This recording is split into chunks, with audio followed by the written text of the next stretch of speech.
కోసం మన ఛానల్ అనే నినాదంతో స్థాపించబడిన మన తెలుగు ఛానల్ టీపీఎన్ తెలుగు 24కు welcome to TPN Telugu 24 news. కలియుగంలో ఉగ్ర నరసింహ అవతారంలో రేవంత్ రెడ్డి ఉంటే భక్త ప్రహ్లాద అవతారంలో మా బీర్ల ఐలయ్య ఉంటాడు. భక్త ప్రహ్లాదుడు ఏది అని అడిగినా ఆ లక్ష్మీ నరసింహస్వామి కాదనడో, అలాగే బీర్ల ఐలయ్య ఏది అడిగినా సీఎం రేవంత్ రెడ్డి కాదనడు. అధికారం పోయిందనే హక్కుస్తోటి మాజీ మంత్రి కేటీఆర్ మాట్లాడుతున్న మాటలు నిజంగా సిగ్గుచేటు. పేగులు మెడకేసుకుంటాం అంటున్నావు. అవును, బరాబరి పేగులు మెడకేసుకుంటాం. నరసింహస్వామి రూపం ఎత్తిండు మా ముఖ్యమంత్రి రేవంత్ రెడ్డి గారు.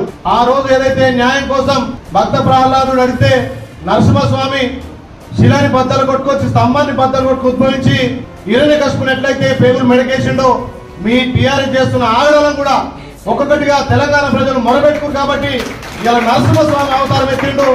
మీ నీచమైన పాలన ప్రాలతోలి మీ పేగులు మెడకేసుకునే రోజులు వచ్చాయి కాబట్టి ఒక్కొక్కరుగా మీరు జైల్లో పాలవుతున్నారు.